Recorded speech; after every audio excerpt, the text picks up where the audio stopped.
Hi there, I'm Jamie Wake and you've chosen to start your day the gay way by watching Outcast TV. The show that reports your news, lets me air my views and lets us discuss our issues. Without further ado, these are just some of the LGBT news stories that have recently come out of the closet. The Home Office is potentially looking at removing the offence of causing insult from the Public Order Act. Currently, Section 5 of the Public Order Act 1986 says that a person is guilty of an offence if he uses threatening, abusive or insulting words or behaviour within the hearing or sight of a person likely to be caused harassment, alarm or distress thereby. Very posh words. The law has been used to arrest Christian street preachers who deliver anti-gay sermons, such as Cumbrian preacher Dale McAlpine, who later won £7,000 compensation for wrongful arrest. It has also been used to arrest LGBT campaigners on protests.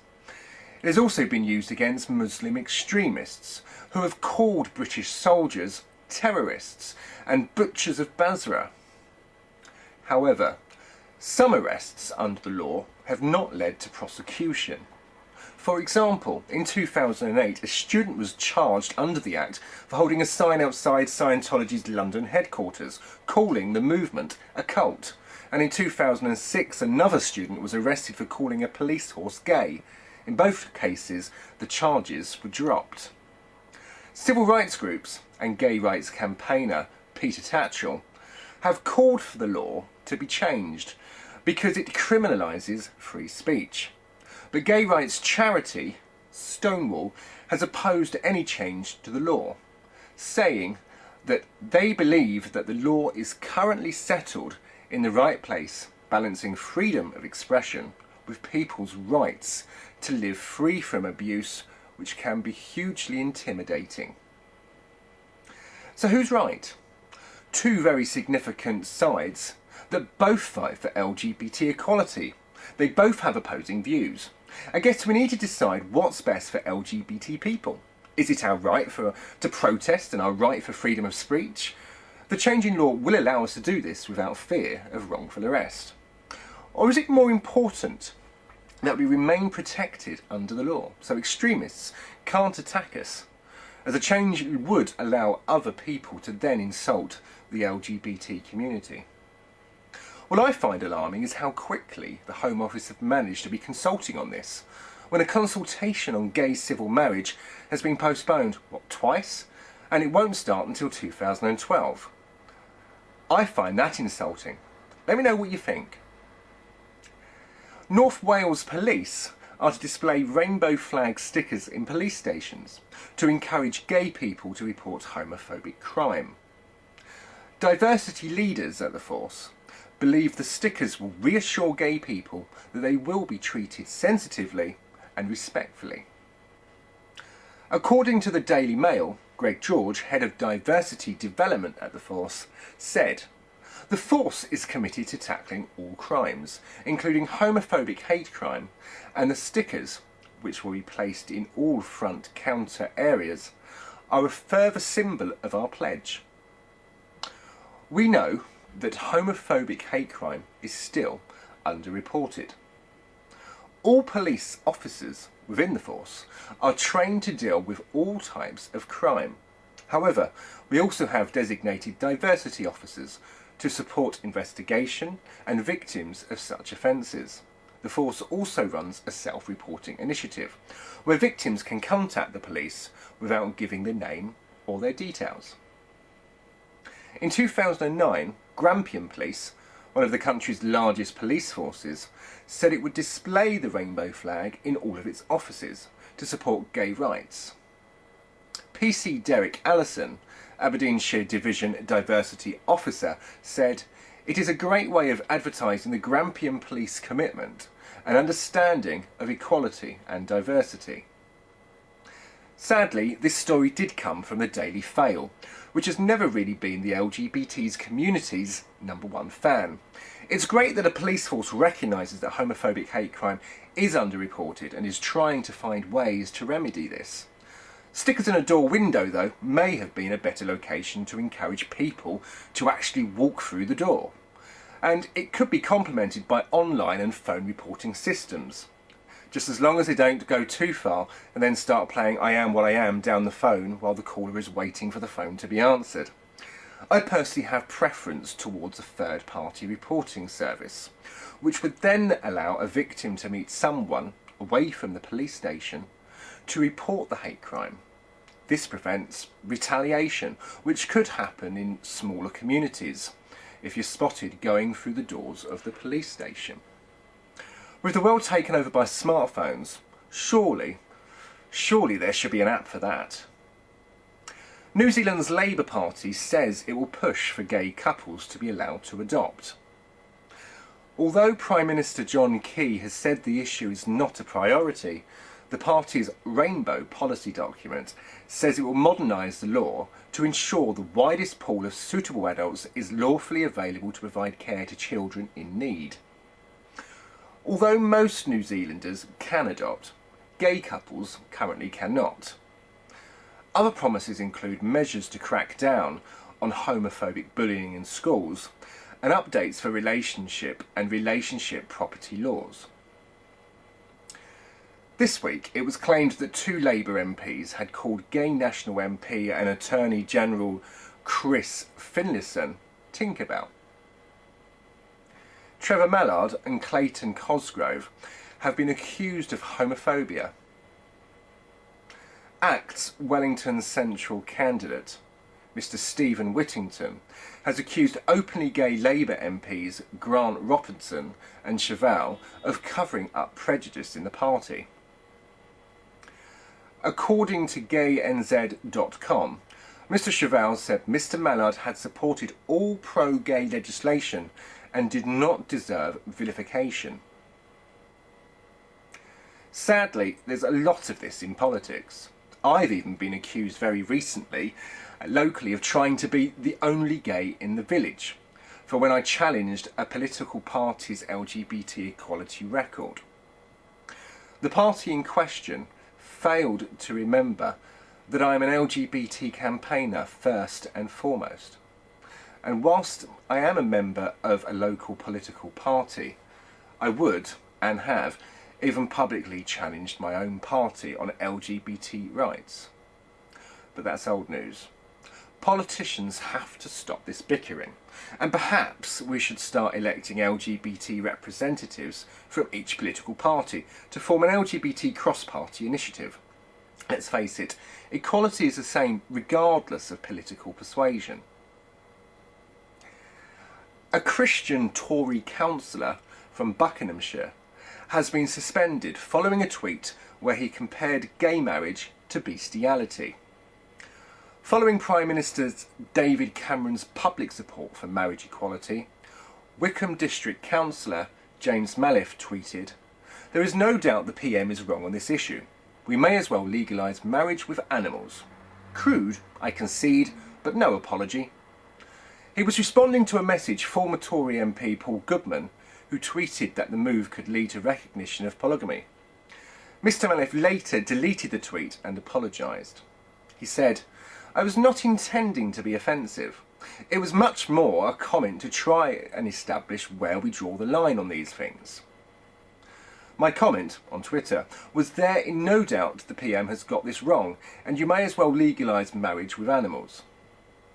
It sounds terrible now, but it was not meant to be anti-gay. I am not anti-gay and I respect people's views on this issue.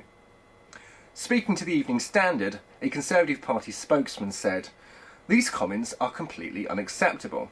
Councillor Maliff's local party association has suspended him with immediate effect." Gay rights group Stonewall said, "We warmly welcome the decision of the Conservative Party to suspend Councillor Maliff. It is extraordinary that in 2011 that he is prepared to insult so many of his council taxpayers in this way."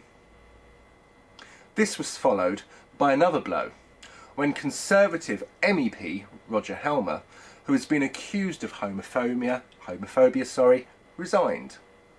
Mr Helmer, who last year angered gay campaigners in the UK with a tweet about gay cure therapy, said there are far too many areas of Conservative policy he can no longer agree with. He is to stand down on December the 31st after 12 years as a representative for the East Midlands. At the beginning of this year, Mr. Helmer tweeted, "Why is it okay for a surgeon to perform a sex change operation, but not okay for a psychiatrist to try to turn a consenting homosexual?" Previously, he claimed that the word homophobia has no meaning and that he had never met anyone with an irrational fear of homosexuals. So here we are again. Yet another Tory has made an arse of themselves when trying to oppose equality for LGBT people. And as we wish them luck and as we wave them goodbye, I guess we need to be thankful they're actually keeping LGBT equality firmly in the public's eye, leaving us to just ridicule them from the sidelines. Following our story about campaigners in Reading attempting to open a support centre for LGBT people, Outcast TV is pleased to report that Support You is presenting a petition to Reading Borough Council on Tuesday evening, which coincides with a motion being placed by the Reading Conservatives asking for genuine support by the current administration. I met with Lorna McArdle to find out a little more. Take 5. If I do that, I'll know on the camera when it is. So I've come down to meet Lorna McArdle, who is the chair of Reading Pride and is the campaigner behind the campaign for an LGBT support centre in Reading. Lorna, thank you very much for meeting with me. And hopefully we can find out a bit more information for the people that view Outcast TV and hopefully get their support. So Lorna, the campaign you're doing is called Support You. Could you tell me a little bit more about that? Well, the project is called Support You. Yeah. I think it enhances all of what it means, giving the support. But it is obviously for the LGBT community. There is a need in Reading where we want to meet all the groups that are already out there, and they're all out there. Yeah. The problem is you can't access them, and that's been the issue. Even as a chairwoman of Reading Pride, I found it very difficult for even me to find some of these groups that were out there. I know they're there, but I found them difficult to be accessible. Whether they would even talk to me, find me, or I had to find them. Yeah. So how do any of these groups really survive without actually having a home, somewhere they can go to and say, let's meet at the centre, let's meet here, let's meet there. So the centre is the idea, to bring them all together so that they can be accessible and bring them under one roof. And so that's basically where it all began from. So Support You then, and of course then I went up north to Leicester and I saw what they were doing there, and I was so interested and realised that it could be done by having a lot more involved, so become more of a support group as well. So that's why Support You actually became a viable option down here as well, because there's nothing down in the south to do it. So really it's not going to be a support centre per se where you would go down and meet other people to discuss problems like you would, I guess, in Alcoholics Anonymous or something like that. You're actually going to put a bit more of a service element, is that right? It's more service required, because if you have a housing issue, you wouldn't expect the centre to be able to go have the whole resources there. That's not going to happen. So the idea is that we would look at options and where to go, and we would hold their hand, and we would be there to hold their hand if they have any more issues with the centre, when they go to the other authorities, and say, look, we've got you've got our backing, we're there to help you. So if you're not getting the results you think you're getting because of homophobic issues, then we'll be there to do it, and we'll highlight and make sure that gets stamped out. And it'll be these things that will help. So we're not taking jobs away, in fact we're helping give more jobs, because we're giving it more backing and more support, and that's for all the groups across Reading, and give them even more access to where the issues are, because voluntary sectors don't have LGBT, they wouldn't know what to do with an LGBT issue because there is nothing there, so the centre would be there to do that. and they would come to us. So as well as providing a umbrella hub, as it were, for, I guess, organisations in Reading to be housed, you're also going to be providing an advocacy service in some senses as well then? Yeah. So why now? Obviously Pride in Reading started in 2004, and I would know because I was involved for a period. Why now? Why support you now? My belief is because sexuality is now becoming more and more the norm, and people are getting it more and more comfortable with coming out and being, saying it's not an issue to be gay, and yeah, we know that, but the problem is people do have an issue with it, and they do have problems. So because more people want to come out, because it's supposed to be acceptable, we've got civil partnerships, we've got the same rights and all that going on, but there's still barriers out there and they want to discuss it. Now it's not always going to be a gay person coming out saying my mum is throwing me out because I'm gay, which happens. Even today I've got people I know that have been thrown out of home because of issues. I've also got the mother turning to me and going, I don't understand what did I do wrong, and why is my child gay, and you've got those questions still, and you would want a support network for both directions and all directions, and so that's why you would get the advocacy going on around it. Brilliant. And most people, as you said, will know you as the current chair of the Reading Pride charity. So what's the difference between the Reading Pride charity and Support You? In my eyes, the Reading Pride is really to bring everybody open in a big field and have and just access the groups and everything. And that's one day a year. So you can only access one day a year unless you can find, found the phone number for the little group that started up, who might not have the knowledge of how to build a website and to use Facebook, because maybe the older generation, not necessarily the younger ones, they all understand networking and social networking. It's the older ones that just don't get it and don't have email and so on and so forth. But it's... I forgot where I was going. Where was I going with this? Yeah, the difference between the festival and the... Right. So now, by having the centre, you would have the centre there all year round, and the festival would highlight what goes on with it, with the group and the community, and make it a bigger event as well, because it would have all of these everything coming into one place, and this is what we do, this is who we are, and include more people into our way of life and understand us a bit more, because as we know, homophobia only breeds because of lack of understanding. Yeah. So would you say that Reading Pride, although it is a festival that takes place usually the first Saturday of September, obviously it's a charity which is all year round, so Reading Pride would end up doing the lobbying, the campaigning for equality in Reading, and Support You would provide that service that obviously they'd campaigned for, and I guess lead on from the acceptance that gay people, lesbian, bisexual, transgender people have had in Reading. Am I reading that right? No, that sounds perfectly right to do it that way. Lead Reading Pride to do its lobbying and highlighting all the issues that are coming through, because it is run by volunteers who have full-time jobs, so they can only do a few hours in an evening. They have social lives.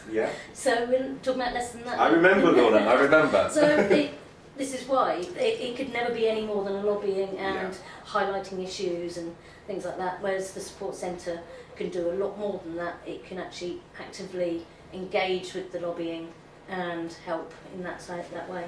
So the support centre, because obviously, guys, you can go to the website, which is www.supportyou.org.uk, and we'll put the web link at the bottom of the screen.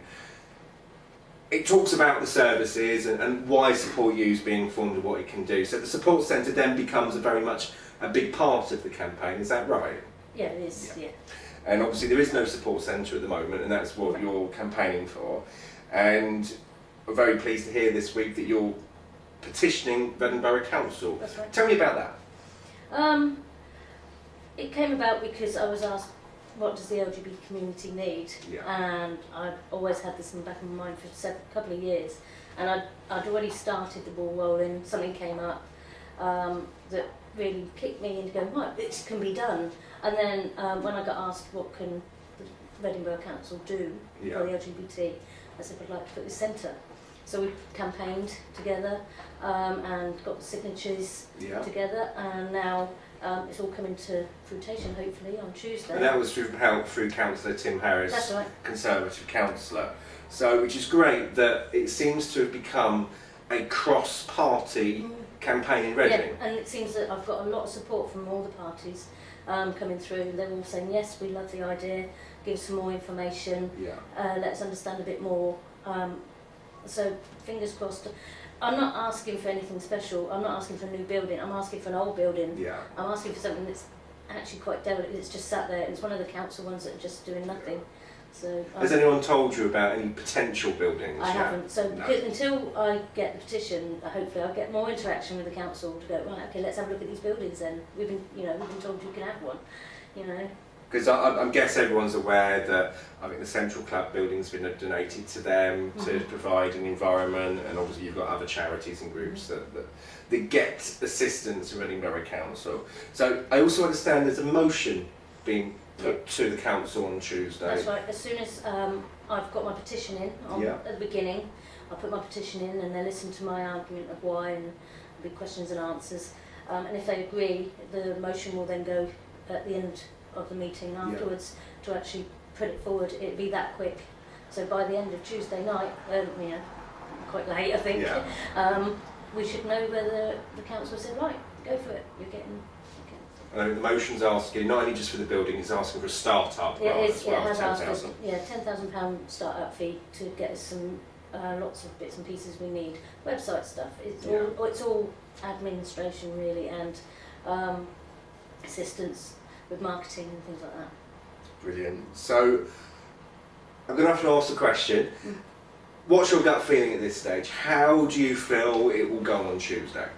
I've had a lot of positive support, so I'm hoping, I think 90%, quite confident, but the 10% is the ones of the questions I'll get thrown at me, because this is new.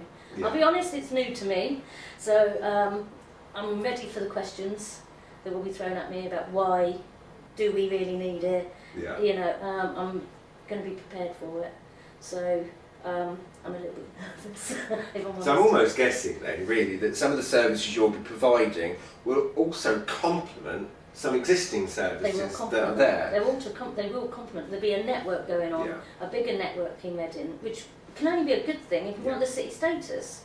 And you've got to remember that as well. Reading really want to, keep pushing this. And that's very soon as well, isn't it? I guess. We can really help the council and all our network in Reading to really be for everybody, be diverse. We talk about Reading being a very diverse town, but in reality, it's not really. So we're going to be missing a spot here if you don't have the centre for the LGBT. I guess diversity politically, and I guess nationwide, tends to be more religion and race as opposed to sexuality. And one of the things I would also advocate is the disability side of things. You've got LGBT disability as well, and we should recognise them as well. Of course. So as far as I'm concerned, LGBT, because of your sexual orientation, still means you still need you have all the same issues as anybody else, but there's always a twist and turn here and there when you've got issues of the NHS because they're not recognised your partner. Even with a civil partnership, sometimes still happens. I've had it with friends of mine, and they've got a civil partnership, but it's not recognised in the NHS sometimes. So I'm guessing you've done a lot of research, and you've spoken to people that would benefit from a support centre. Are you able to tell us anything about some of those people you've spoken to? I had a conversation with a young lad who had an issue at work. He the issue was that he was getting homophobic abuse from his manager. So he asked, he made the complaint, and he had witnesses who all thought it was out of order. And I think he even turned around, the manager even turned around and said, I don't like gays. You know, and what happened was, instead of him it being sorted out, he actually got the sack, rather than because all the others were now scared of losing their jobs. Yeah. So they couldn't back him up and sort it all out. So he ended up losing his job.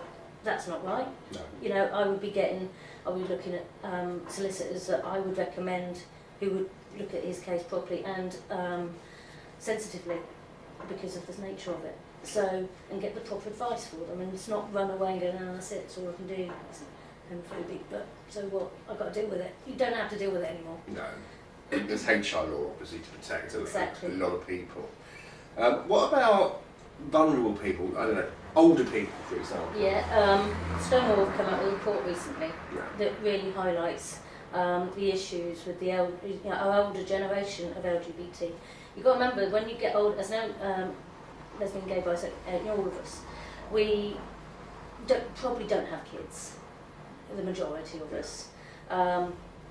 So as you get older, your friends you're gone, your family have gone, and all that's left is you. You don't have this network. So I really would like to look at that as well and make sure that we can be accessible to those people and get them out, meet each other. So we've got a network again, and even go and visit them. You know, hopefully one day we'll be able to have that network as well, visit them, make sure someone's reading books or talking, and it's what you need. So I'd like to look out for them as well. There's other issues as well. Yeah. I've got a gentleman on my books that I'm looking after, because he's got himself into a sticky mud. He's got depression and he's got bad, and so he didn't know where, he was embarrassed to ask, because you would have, as a single elderly gentleman, there's things that you've got in your house that you wouldn't want the straight people to know that you've got. Yeah. We are talking of the adult variety Yeah, here, of course. So, and then he was embarrassed even to show me, or let me in. Yeah. But we got rid of that barrier. But he needed the support, and he didn't feel he could ask for it. So we're not talking of a care variety, we're talking of a social variety, I guess. Yeah. And I think, as we all know, in Reading and across the UK, there are, unfortunately, measures being taken where cuts have got to be put in place. So I guess Support You in that instance can provide another way of support, which is, how is that going to be funded? So how would, let's call him Bill, for example, he needs that support, that he obviously might not be eligible through Reading Social Services. Who funds that? Who pays for that? With us, we'd be having people that would hold your hand, Yeah. that would be working there. They'd be doing other jobs, but the idea is to be there, hold your hand, like I was doing, which I took him down to one of the storage units, set him up a storage unit to put everything away for him. Went away and he sorted again and moving on, and it's little things like that, that we can help with. Does he have to pay for that? No, you wouldn't have to pay for that. So it's all given free to the people that require that service, and funding would be, I don't know, lottery grants and that. I mean, obviously for the other depression side, we'd have to talk to the doctors and with his permission, and of course. Yeah, So, and or help him access them. Make sure he's okay. Yeah, which is the main thing, to keep people safe, Safe, happy. that someone, we are watching, we are listening to you, you know we're here, that sort of thing. So the campaign, the support centre is Support You. How can viewers, how can Outcast TV, how can anyone support you to get this to happen? Well, as on Tuesday night, we're going to put in a petition, if they can meet us at 6 p.m. outside the civic offices, and have a group of people out there ready to, with the other councillors, there'll be press there, sort of saying we support this centre, we would like it, and if you agree, then please come down. So it's a sign of solidarity. Yeah. Brilliant. So you've heard it there from Lorna. Tuesday at 6 p.m. outside Reading Borough Council's civic offices. Colourful, bright, whatever you want to wear, I guess, to make a statement. And I think what Lorna's looking for is a lot of support for her, because sometimes it is difficult when you've got to stand up in front of people that make decisions about your everyday life and say, this is what we need. So Outcast TV obviously commends Lorna for doing that, because not a lot of us have the balls, may I say it, to do that. And is there still time to sign the petition at this stage? Yeah, you've got till Monday, Monday. roughly 7 o'clock, when we're stopping, and then be able to collate it all up. And so go online to, say again, www.supportyou.org.uk. On there is the petition to sign up for, and there's also a survey that can actually offer me more assistance in how to run the group, how to run the centre, and what people would like to have in there and not have. You know, you can make your own opinion. So whether it would help them or not. So I'd recommend you do that as well. So just a reminder, it's Tuesday at 6 p.m. outside Reading Borough Council Civic Centre. I'm guessing you don't have to go into the actual council meeting, but I'm sure Lorna would love your support if you did. It will show you another side of life that we, as Joe Blogs on the Street, don't always get to see. But Lorna, thank you very much for taking time out to speak to us. Thank you for doing this. We will also keep you informed of what's happening, and I guess, as they say on the news on TV, back to the studio where I'm there. Lorna has also recorded a YouTube video to ask for your support, and we'll place a link to this on our information box below. That's it for this show, but please keep in touch and let us know what you think about these stories and others. You can do this by email using info@outcast-tv.co.uk. Thanks for watching, and whatever your plans are, keep safe, keep warm, and keep being fabulous. I'm Jamie Wake, this was Outcast TV, and you must be relieved that this is finally over. Take care, and until next time, see ya.